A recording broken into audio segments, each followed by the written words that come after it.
नमस्कार, TV 27 news देख रहे हैं आप और मैं हूं आपके साथ दिनकर आनंद। हरियाणा के पूर्व उप मुख्यमंत्री और जेजेपी मुखिया दुष्यंत चौटाला ने एक प्रेस कॉन्फ्रेंस की और कई सवालों के जवाब दिए। उन्होंने ओलावृष्टि की वजह से किसानों को हुई क्षति का जिक्र करते हुए कहा कि कल से चुनाव आचार संहिता लागू हो जाएगी और इस वजह से पीड़ित किसानों को 2.5 महीने तक इंतजार करना पड़ेगा। दुष्यंत ने सरकार से आग्रह किया कि ओलावृष्टि से प्रभावित सभी किसानों को तुरंत मुआवजा दिया जाए। उन्होंने कहा कि सरकार में रहने के दौरान जो भी प्रोजेक्ट चलाए उन्हें सरकार पूरा करे। पूर्व सीएम मनोहर लाल से मुलाकात को लेकर दुष्यंत चौटाला ने कहा कि मेरा 4.5 साल का अनुभव बहुत अच्छा रहा। कोई भी इशू हो उस पर प्रदेश हित फैसला लेते हुए, लेकिन हमारी कोई लड़ाई नहीं हुई। आज वो भी अपने पद पर नहीं और मैं भी अपने पद पर नहीं हूँ। वो उम्र में भी मेरे से दोगुने हैं। मैं 35 का हूँ, वो 70 के हैं। हमारे उनके साथ 4.5 साल तक अच्छे कामकाजी संबंध थे और उन्होंने गठबंधन को बहुत अच्छे तरीके से चलाया। मैं सिर्फ मनोहर लाल खट्टर को धन्यवाद देने गया था।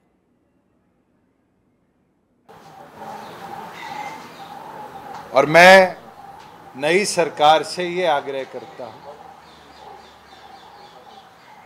कि एक विषय बड़ा महत्वपूर्ण है आज के दिन में। जो पिछले दिनों ओलावृष्टि हुई थी उसकी हमने गिरदावरी की एक्सटेंशन करी थी 15 तारीख। आज शाम को गिरदावरी की रिपोर्ट सारे जिलों से आ जाएगी। मेरा नए मुख्यमंत्री से ये आग्रह है, क्योंकि महकमे तो अभी तक किसी को दिए नहीं, तो सारे उन्हीं के पास है, कि इमीडिएटली जैसे हम करते थे गिरदावरी रिपोर्ट के अनुसार इमीडिएटली कोड ऑफ कंडक्ट से पहले जितने हमारे फार्मर्स को क्षति हुई थी, क्षतिपूर्ति पोर्टल पर उनने रिपोर्टिंग करी थी, उनको मुआवजा अगले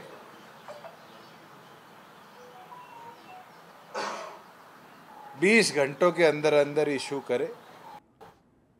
हरियाणा सरकार ने राज्य कर्मचारियों को बड़ा तोहफा दिया। हरियाणा सरकार ने 50% डीए बढ़ाया है। आईएएस अनुराग रस्तोगी ने पत्र जारी किया।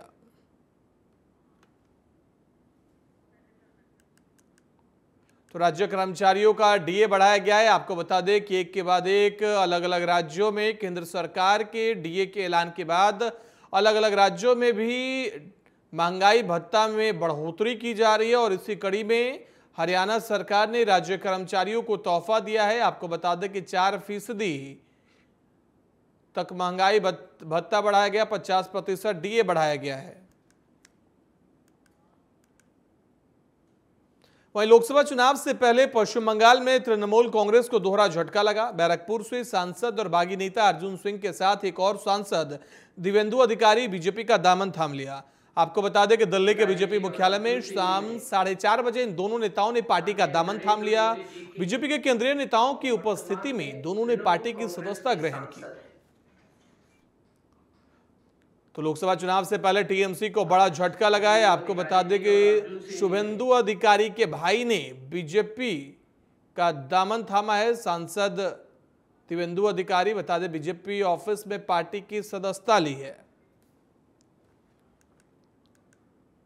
वहीं लोकसभा चुनावों को लेकर राजनीतिक दलों ने तैयारियां शुरू कर दी है। बीजेपी ने हरिद्वार से पूर्व सीएम त्रिवेंद्र रावत को अपना उम्मीदवार बनाया। बीजेपी से प्रत्याशी घोषित होने के बाद उत्तराखंड के पूर्व मुख्यमंत्री त्रिवेंद्र सिंह रावत ने रोड शो किया। इस मौके पर बड़ी संख्या में बीजेपी कार्यकर्ता मौजूद रहे।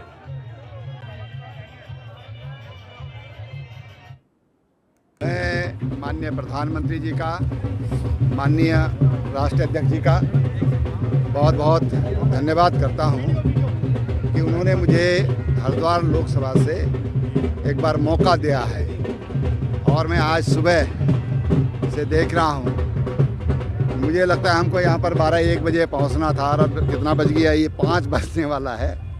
शायद देहरादून पहुँचने का समय था, लेकिन जिस तरह जगह जगह पर पार्टी कार्यकर्ताओं ने, तमाम संगठनों ने, भारतीय किसान यूनियन के प्रदेश अध्यक्ष और उनकी महिला विंग की प्रदेश अध्यक्ष, तमाम लोग जिस तरह से जगह जगह पर स्वागत किया है और उससे कार्यकर्ताओं की गर्मजोशी साफ साफ दिखाई दे रही है कि वो मोदी जी को एक बार फिर देश का प्रधानमंत्री देखना चाहते हैं।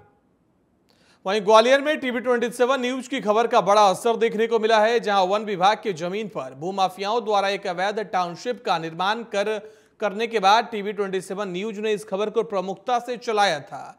उसके बाद वन मंत्रालय ने 7 सदस्यीय जांच कमेटी नियुक्त की। जांच कमेटी के अध्यक्ष CCF राखी नंदा ने कबूल किया है कि भूमाफियाओं ने वन विभाग की जमीन पर अतिक्रमण किया है, जिसकी जांच के बाद वन मंत्रालय को रिपोर्ट सौंपी जाएगी। तो ग्वालियर में TV27 न्यूज की खबर का बड़ा असर देखने को मिला, जहां वन विभाग ने कबूल किया कि जमीन पर कब्जा किया गया था। वन मंत्रालय ने 7 सदस्यीय जांच कमेटी गठित की है। राखी नंदा जी आई हैं, अपर प्रधान मुख्य वन संरक्षक सामाजिक वानिकी भोपाल। उनके साथ में 2 DFO भी आए हैं, एक फ्लाइंग स्क्वाड भोपाल से। किस गति से आगे बढ़ रही है ये बताएं, किस तरह की जांच कर रहे हैं? ये तो देखो, मैडम तो अभी आई हैं, तो उनके विषय में तो मैं कह नहीं सकता हूँ। मैडम से मैंने मिला तो उनका माने मुझे एटीट्यूड बड़ा सकारात्मक लगा कि वो तह तक जाना चाहती। और वस्तुतः ये है कि बाकी के 15 नवंबर 2022 को मैंने DFO श्री विजय श्रीवास्तव को व्हाट्सएप करके फोटो भेजे थे कि यहाँ पे देखिए अतिक्रमण हो गया है। तो श्रीवास्तव साहब ने वहाँ पे RO को भेजा था, तो RO ने वहाँ पे एक अज्ञात में ग्वालियर में औदपुर क्षेत्र में कुछ भू माफियाओं द्वारा जो है अतिक्रमण करने की शिकायत जो है मुख्यालय में प्राप्त हुई थी वन विभाग से। तो प्रधान मुख्य वन संरक्षक वन बल प्रमुख द्वारा हमारी समिति को अधिकृत किया गया है। हम लोग क्षेत्र का निरीक्षण किए हैं अभी, और चूंकि ये जो एक प्रकरण है थोड़ा सा कॉम्प्लिकेटेड प्रकरण है, जिसमें हमें अभी अभिलेखों की पुष्टि और करनी होगी। तो हम पहले के जो पुराने डॉक्यूमेंट्स हैं, जब रियासत थी ग्वालियर रियासत, तब के अभिलेखों को और उसके बाद जितने भी प्लान बने हैं, रेवेन्यू के अभिलेख और फॉरेस्ट डिपार्टमेंट के अभिलेख, हमको उसका पूरा परीक्षण करना होगा। अभी कुछ भी कहना मुश्किल होगा, हमें अभिलेखों की भी जांच करनी होगी।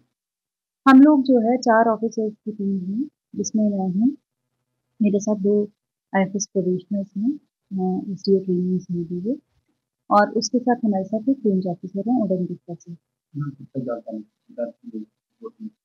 हम लोग को कुछ अभिलेख चाहिए होंगे, वो हमें जहाँ जहाँ से अभिलेख हमें ज़रूरत पड़ेगी, जैसे ही वो अभिलेख मिल जाएंगे उसके बाद हम लोग इस पर काम करेंगे। ग्वालियर में TV27 न्यूज की खबर का एक बड़ा असर देखने को मिला है, जहां पर अवैध कॉलोनी, वन विभाग की जमीन पर बनी हुई अवैध कॉलोनी पर वन मंत्रालय ने संज्ञान लेते हुए यहां पर जांच के आदेश दे दिए हैं। जांच समिति इस समय ग्वालियर में है, और ये कॉलोनी जो है मैं आपको दिखाना चाहूंगा कि ये कॉलोनी है, ये पूरी तरह वन विभाग की जमीन पर बनी हुई है। यहाँ पर इससे पहले पहाड़ी थी और बाकायदा यहाँ पर पूरे पर्यावरण का एक बड़ा अच्छा सा माहौल था। यहाँ पर पेड़ पौधे थे, जंगली जीव जंतु थे, लेकिन बावजूद इसके इसको समतल कर भूमाफियाओं द्वारा यहाँ पर एक बड़ी टाउनशिप का निर्माण किया जा रहा है। जब TV27 न्यूज पर यह खबर चली, उसके बाद में वन मंत्रालय ने 7 लोगों की यहाँ पर टीम गठित की है। CCA भोपाल CCF समेत तमाम जो DFO हैं जिलों के, उनकी संस्था में यहाँ पर 7 लोगों की टीम बनाई गई है। और अब इस मामले का पूरी कॉलोनी की, यहाँ पर जो सिटी सेंटर जैसे पॉश इलाके में मौजूद है ये कॉलोनी, बेशकीमती भूमि है, यहाँ पर इसकी जांच शुरू हो चुकी है। अब देखना ये होगा कि वन विभाग और वन मंत्रालय किस तरह से इसकी जांच कर पाता है। क्या भू माफियाओं के ऊपर क्या प्रभावी कार्रवाई होगी, क्योंकि ये जमीन आपको बता दें कि 500 करोड़ से ज्यादा की 13 हेक्टेयर भूमि है, क्योंकि सबसे अहम यहाँ पर जो पॉश इलाका है ग्वालियर का सिटी सेंटर, उस इलाके में आती है। अब देखना है किस तरह से यहाँ के वन विभाग के जो भ्रष्ट अधिकारी हैं, उन्होंने इस जमीन पर NOC भी दे दी कॉलोनाइजर को, और यहाँ पर टाउन एंड कंट्री प्लानिंग की परमिशन भी है, लेकिन बावजूद इसके ये परमिशन कैसे मिली, ये वन मंत्रालय के जो अधिकारी हैं, जो टीम है, वो यहाँ पर जो गठित कमेटी है वो यहाँ पर जांच करेगी। देखना ये है जांच के बाद क्या निकल कर सामने आता है। Sanjay Sharma, TV27 news, Gwalior. वहीं आचार संहिता लागू होने से पहले मध्य प्रदेश में अफसरों के ताबड़तोड़ तबादले हो रहे हैं। पहले 37 IAS अधिकारियों के तबादले हुए थे और फिर 47 IPS अफसरों के तबादले हुए। गृह विभाग की तरफ से जारी आदेश के अनुसार प्रदेश के 11 जिलों के SP बदले गए हैं। भोपाल ग्रामीण के IG और DIG भी बदल दिए गए। वहीं IPS के बाद सरकार ने 9 IAS अधिकारियों को बदला है।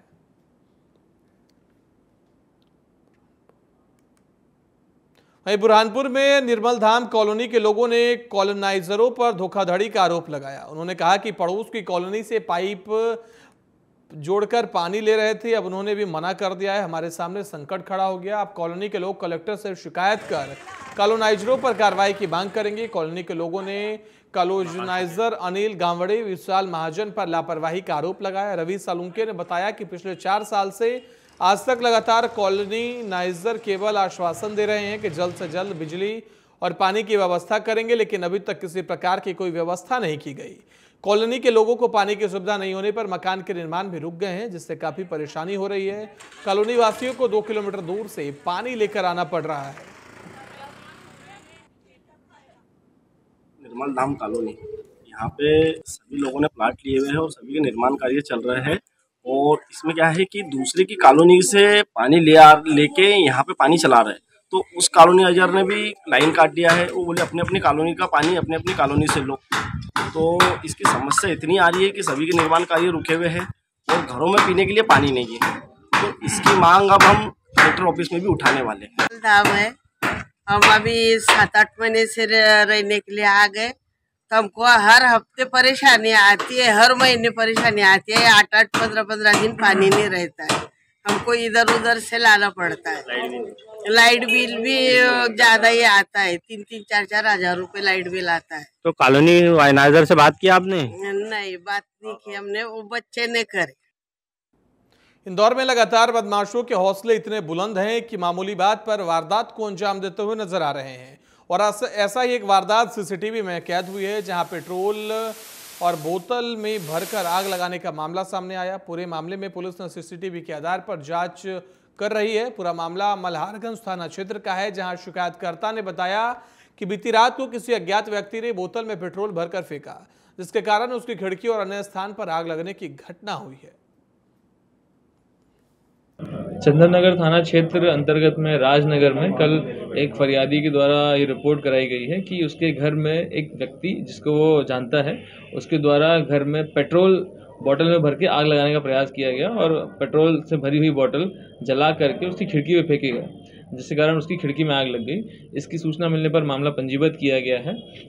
फिलहाल अभी 2 आरोपियों को चिन्हित किया गया है, गिरफ्तारी नहीं हुई है, परंतु प्रथम दृष्टया पूछताछ में सामने आ रहा है कि ये दोनों पक्षों के बीच में पुराना विवाद चल रहा है। इसमें आरोपी का पुराना विवाद जो फरियादी है उससे इसकी बहन के संबंध में किसी बात को लेकर के चल रहा है। आरोपी गिरफ्तारी करने के बाद में पूरा खुलासा किया जा सके। छतरपुर कलेक्टर संदीप जियार ने सड़क बनाने वाली पीएनसी कंपनी पर अब तक का सबसे बड़ा जुर्माना लगाया है। 1 अरब 4 करोड़ 29,06,500 रुपए का जुर्माना लगाने की जानकारी सामने आई। बता दें, झांसी खुजराहो 4 लेन बनाने वाली पीएनसी कंपनी, जिसने छतरपुर में 160 किलोमीटर का लंबा खुजराहो झांसी 4 लेन बनाया है, आसपास की जमीनों के अवैध उत्खनन और अवैध तरीके से उक्त 4 लेन को बनाने के लिए उपयुक्त में आने वाली मोरम और मट्टी की खुदाई की थी, जिसका केस कलेक्टर की अदालत में चल रहा था।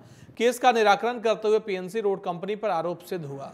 बता दें कि 6,95,271 घन मीटर मिट्टी मुरम खोदकर अवैध खनन कराया गया था। इसके साथ ही तमाम शासकीय भूमियों को पर्यावरण और सभी शासकीय नियमों को तार तार कर दिया गया। इसको लेकर यह सजा सुनाई गई है। पीएनसी रोड कंपनी है जिसने एनएच का काम किया था 4 लेन का, तो उसके ऊपर अवैध उत्खनन का केस दर्ज हुआ था, जिसका निराकरण किया गया है कलेक्टर महोदय द्वारा, जिस पर पेनाल्टी पहुंच गई।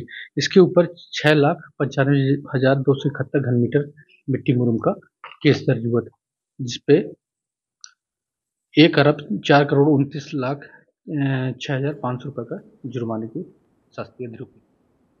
मध्य प्रदेश के डिप्टी सीएम जगदीश देवड़ा भिंड के 1 दिवसीय दौरे पर रहे, जहां डिप्टी सीएम ने मेहगांव में एक मैरिज गार्डन में स्वयं सहायता समूह सम्मेलन को संबोधित किया। इस दौरान उन्होंने प्रदेश और केंद्र सरकार की जनहितैषी योजनाओं को गिनाया और कांग्रेस पर जमकर हमला बोला। उन्होंने कहा कि जिस कांग्रेस को सालों साल तक जनता ने चुना है, उस जनता के हित में क्या किया। भूखे लोगों को रोटी, रहने को मकान, पीने का शुद्ध पानी नहीं दे सकी। वहीं जब देश के प्रधानमंत्री नरेंद्र मोदी बने तो उन्होंने देश के हर वर्ग को आवास, पीने के लिए शुद्ध पानी और हर गरीब को राशन की व्यवस्था कराई। बहुत कष्ट होता है कि जब हिंदुस्तान की जनता 60 वर्षों के बाद खुले आसमान के नीचे लाखों परिवार बरसात में, ठंड में, गर्मी में खुले आसमान के नीचे जिंदगी जीने को मजबूर रहे। प्लास्टिक की सीट लगा करके वो अपना जीवन जीते थे। बरसात के गीले कीचड़ में बच्चों को प्लास्टिक बिछा करके रखते हैं। हम सब जानते हैं कि रेलवे स्टेशन के किनारे, नालों के किनारे, गंदे नालों के किनारे लाखों परिवारों ने अपना जीवन बिताने के लिए मजबूर हुआ। लोकसभा चुनाव का बिगुल बजने से पहले पुलिस को बड़ी सफलता हाथ लगी है। खंडवा पुलिस ने एक तस्कर को 4 देसी पिस्टल के साथ गिरफ्तार करने में सफलता प्राप्त की, जिसके कब्जे से 4 पिस्टल जब्त की गई। खंडवा की पद्मनगर थाना पुलिस की पकड़ में आए तस्कर का नाम रविंद्र सिसोदे है। बता दें, निमाड़ में हथियार बनाने और तस्करी करने वाले सक्रिय हैं। एनआईए ने भी हाल ही में खड़गौन और बड़वानी में दस्तक दी थी। खंडवा पुलिस इस मुद्दे पर भी अपनी जांच को आगे बढ़ाएगी। थाना पद्मनगर को बहुत ही विश्वसनीय सूचना मिली थी। खरगोन जिले के गोगावा थाना क्षेत्र का रहने वाला रविंद्र पिता नांदला सिसोदे बिना नंबर की मोटरसाइकिल से कुछ अवैध हथियार लेकर के आ रहा है और कहीं सप्लाई करने के लिए जा रहा है। सूचना पर जो मार्ग बताया गया था रोशनाई के पास में, वहाँ पर जाकर के इन्होंने अपना एम्बुश लगाया और जब वो उस हुलिये का और बिना नंबर की जब गाड़ी आई तो उसे पकड़ा गया वेयर हाउस के पास में, जहां पर उसकी तलाशी लेने पर उसके पास 4 देसी पिस्टल। कलेक्टर ऋषभ गुप्ता ने देवास जिले के निजी विद्यालयों के संचालकों और पुस्तक विक्रेताओं के साथ बैठक की। बैठक में सीईओ जिला पंचायत हिमांशु प्रजापति, अपर कलेक्टर प्रवीण फुलपगारे मौजूद रहे। बैठक में कलेक्टर गुप्ता ने निजी विद्यालयों के संचालकों को निर्देश दिए कि पाठ्यक्रम न्यूनतम रखे। पुस्तकों में आपत्तिजनक कंटेंट नहीं होना चाहिए। पालकों पर पाठ्यक्रमों के अलावा अन्य पुस्तकें खरीदने पर दबाव नहीं डाले। किसी एक निजी प्रशासक की पुस्तक खरीदने के लिए प्रचार नहीं करे। कोई भी विद्यालय अधिकतम 2 से अधिक यूनिफॉर्म निर्धारित नहीं करे।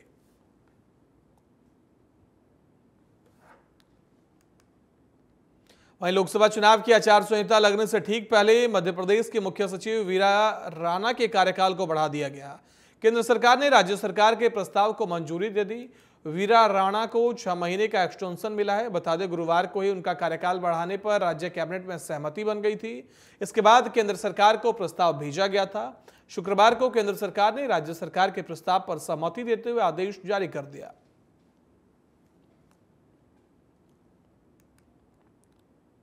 वहीं मध्य प्रदेश के बैतूल इंदौर हाईवे पर भीषण हादसा हो गया, जहां बस और पिकअप के सामने भिड़ंत हो गई, जिसमें एक व्यक्ति की मौत हो गई, 4 लोग घायल हो गए, जिससे कुछ घायलों की हालत बताई जा रही है। सूचना पर पहुंची पुलिस ने शव को कब्जे में लेकर पोस्टमार्टम के लिए भेज दिया। घायलों को इलाज के लिए अस्पताल में भर्ती कराया गया है।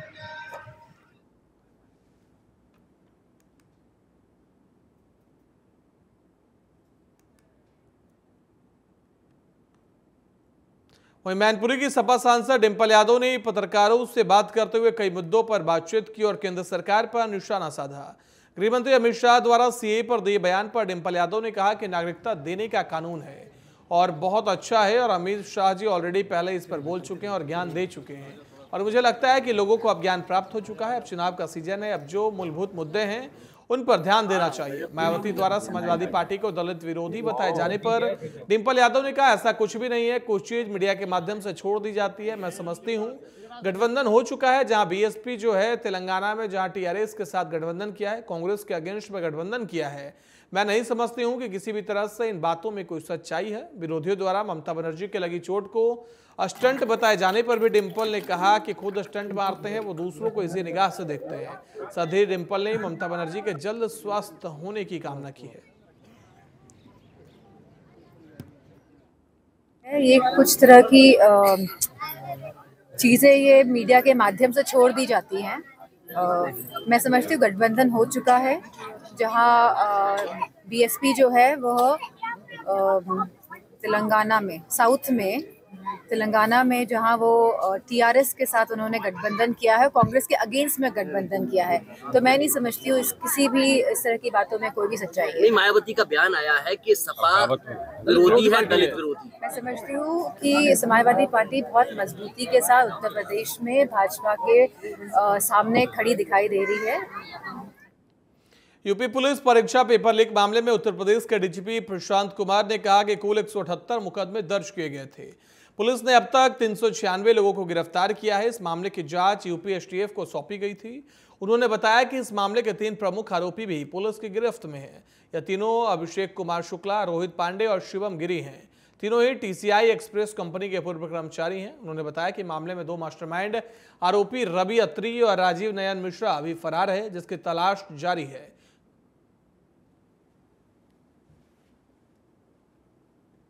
पूरे जो कड़ी है, जैसे कि केस प्रश्न पत्र आउट हुए, उसके बारे में सूचनाएं मिली हैं। इसमें जो अभिषेक कुमार शुक्ला है, वो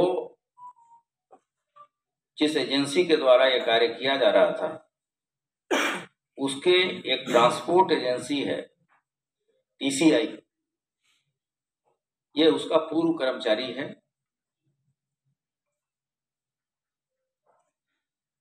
दूसरा शिवम गिरी, ये टीसीआई का वर्तमान कर्मचारी है। राजधानी रायपुर में डकैती का सनसनीखेज मामला सामने आया। यहां माना बस्ती इलाके में 4 नकाबपोश बदमाशों ने देर रात घर के सदस्यों को बंधक बनाकर लाखों की डकैती की है।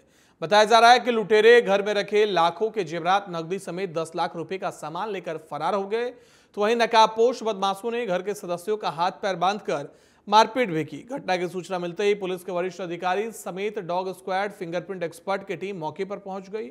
इस वारदात को अंजाम देने वाले गिरोह के मध्य प्रदेश के पत्थर गैंग के होने की आशंका है। वहीं मामले को लेकर शहर के पुलिस अधिकारी, क्राइम ब्रांच की टीम जांच में जुट गई है। बीती रात के लगभग 3 से 4 बजे के आसपास माना बस्ती के बाहर आउटर में चंदाकर परिवार रहते हैं। उनके घर 3 अज्ञात आरोपी घुसे हुए थे और उनके घर में उनके जो लगभग 40,000 रुपये नगद, कम 7-8 तोला जो सोने के गहने हैं, उसको चोरी किए हैं। इसके अलावा उनके घर में उनकी माता के जागने पर उनको धक्का देकर गिराए भी हैं। जाते जाते उनसे डंडा से वार भी किए हैं। इसके सूचना मिलने पर तत्काल थाना प्रभारी और क्राइम ब्रांच की टीम मौके पर पहुंच गई है और डॉग स्क्वाड की टीम भी पहुंची है। आसपास के एरिया में लगातार सर्च की जा रही है। बुलेटिन में फिलहाल इतना ही। देश दुनिया की बाकी खबरों के लिए देखते रहिए TV27 न्यूज।